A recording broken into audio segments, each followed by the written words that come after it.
Hi Kavita. So last ಟೈಮಲ್ಲಿ ನಾನು ನೀನು ಕೂಡ 30 ಡೇಸ್ ವೆಯ್ಟ್ ಲಾಸ್ ಚಾಲೆಂಜ್ನ ಪಾರ್ಟಿಸಿಪೇಟ್ ಮಾಡಿದ್ವಿ. ಆ್ಯಂಡ್ ಅದರಲ್ಲಿ ಯಾರು ಹೆಚ್ಚು ತೂಕನ ಕಡಿಮೆ ಮಾಡ್ಕೊಳ್ತಾರೆ ಅವರೇ ವಿನ್ನರ್ ಅಂತ ಅನೌನ್ಸ್ಮೆಂಟ್ ಮಾಡ್ಕೊಂಡಿದ್ವಿ. ಅದರಲ್ಲಿ ನೀನು ಗೆದ್ದಿದ್ಯಾ, ಓಕೆನಾ? ಸೊ 10,000 ನಿನ್ನ ಅಕೌಂಟ್ಗೆ ನಾನು ಟ್ರಾನ್ಸ್ಫರ್ ಮಾಡ್ತೀನಿ. ಆ್ಯಂಡ್ ಇನ್ನೂ ಒಂದು ಇಲ್ಲಿಗೆ ಸ್ಟಾಪ್ ಆಗಿಲ್ಲ ಚಾಲೆಂಜ್ನ. ನಾನು ನಿನ್ಗೆ ಇನ್ನೂ ಒಂದು ಚಾಲೆಂಜ್ ಕೊಡ್ತಾ ಇದ್ದೀನಿ. ಈ ಸತಿ ನೀನು ಗೆದ್ದಿರ್ಬೋದು, ಆದರೆ ನೆಕ್ಸ್ಟ್ ಟೈಮಲ್ಲಿ ನಾನು ಗೆಲ್ತೀನಿ ಅನ್ಕೊಂಡು ನಾನು ನಿನಗೆ 100 ಡೇಸ್ ವೆಯ್ಟ್ ಲಾಸ್ ಚಾಲೆಂಜ್ನ ಕೊಡ್ತಾ ಇದ್ದೀನಿ. 100 ಡೇಸ್ ವೆಯ್ಟ್ ಲಾಸ್ ಚಾಲೆಂಜ್ನಲ್ಲಿ ಮ್ಯಾಕ್ಸಿಮಮ್ ಟು ಮ್ಯಾಕ್ಸಿಮಮ್ 100 ಡೇಸಲ್ಲಿ ಆಲ್ಮೋಸ್ಟ್ 8 kg ತೂಕನ ಇಳಿಸ್ಬೇಕು. 8 kgನಲ್ಲಿ ನೀನು ಇಳಿಸಿಲ್ಲ ನಾನು ಇಳಿಸಿಲ್ಲ ಅಂದ್ರೆ ಇಬ್ರು ಸೋತಂಗೇನೆ, ಓಕೆನಾ? ಮ್ಯಾಕ್ಸಿಮಮ್ ಟು ಮ್ಯಾಕ್ಸಿಮಮ್ 8 kg ತೂಕನ ಇಳಿಸ್ಬೇಕು. ನೀನ್ ವಿನ್ ಆಗ್ತೀಯಾ, ನಾನ್ ವಿನ್ ಆಗ್ತೀನ ನೋಡೋಣ. ಸೊ 1 kg 2 kg ಇದೆಲ್ಲ ತುಂಬಾನೇ ಕಮ್ಮಿ ಅನ್ಸ್ತಾ ಇದೆ. ಸ್ವಲ್ಪ ಜಾಸ್ತಿನೇ ತೂಕನ ಇಳಿಸೋಣ, ಓಕೆನಾ? ಚಾಲೆಂಜ್ ನಾನ್ ರೆಡಿ, ನೀನ್ ರೆಡಿನಾ?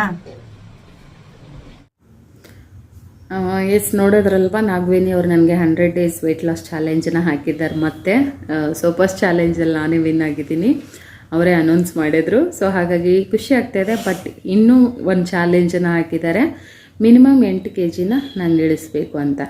ಸೊ ನಾನು ಚಾಲೆಂಜನ್ನು ಆಕ್ಸೆಪ್ಟ್ ಮಾಡ್ತಾ ಇದ್ದೀನಿ. ಸೊ ರೆಡಿ ಟು ನಾವಿಬ್ಬರು ಸೇರಿ ಆ ಚಾಲೆಂಜನ್ನ ಕಂಪ್ಲೀಟ್ ಮಾಡ್ತೀವಿ. 8 kg 100 ದಿನದಲ್ಲಿ ಇಳಿಸೋಕ್ಕೆ ನಾನು ಪ್ರಯತ್ನ ಮಾಡ್ತೀನಿ ಅಂತ ಹೇಳ್ತೀನಿ. ನೀನು ಕೊಟ್ಟಿರುವಂತಹ ಚಾಲೆಂಜ್ಗೆ ನಾನು ಐ ಆಮ್ ರೆಡಿ ಆಲ್ವೇಸ್ ಅಂತ ಹೇಳ್ತಾ, ಸೊ ನಮ್ಮ ಚಾಲೆಂಜನ್ನು ಯಾವಾಗ ಶುರು ಮಾಡ್ತೀವಿ, ಯಾವ ದಿನ ಶುರು ಮಾಡ್ತೀವಿ ಅಂತೇಳಿ ಇಬ್ಬರು ಒಟ್ಟಿಗೆ ಮಾತಾಡಿ ಡಿಸೈಡ್ ಮಾಡಿ ನಾವು ನಿಮಗೆ ತಿಳಿಸ್ತೀವಿ.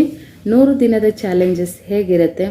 ಈ ಚಾಲೆಂಜಸ್ ವಿಡಿಯೋ ಲೆಂಗ್ತಿ ವಿಡಿಯೋದಲ್ಲಿ ಬರಲ್ಲ, ನಮ್ಮದು ವೆಯ್ಟ್ ಲಾಸು ಓನ್ಲಿ ಶಾರ್ಟ್ಸ್ ವಿಡಿಯೋಲ್ಲಿ ಬರುತ್ತೆ. ನಾವು ಎವ್ರಿ ಡೇ ಹೇಗೆ ಚಾಲೆಂಜನ್ನು ತೊಗೊಂಡ್ವಿ, ಮತ್ತು ಇನ್ನೊಂದು ಏನಂದರೆ ಎವ್ರಿ ಡೇ ವೆಯ್ಟ್ ಅಪ್ಡೇಟ್ ಕೊಡ್ತಾ ಹೋಗ್ತೀವಿ.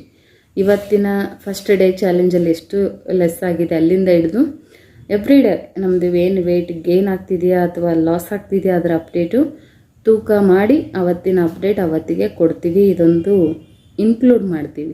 ಆವಾಗ ಸ್ವಲ್ಪ ಸೀರಿಯಸ್ನೆಸ್ ಇರುತ್ತೆ, ಭಯ ಇರುತ್ತೆ. ಸೊ ಹಾಗಾಗಿ ನಾನು ಚಾಲೆಂಜನ್ನ ಆಕ್ಸೆಪ್ಟ್ ಮಾಡ್ತಾ ಇದ್ದೀನಿ ನಾಗವೇಣಿ. ಸೊ ಮಾಡೋಣ, ಸ್ಟಾರ್ಟ್ ಮಾಡೋಣ ಆದಷ್ಟು ಬೇಗ ಅಂತ ಹೇಳ್ತೀನಿ.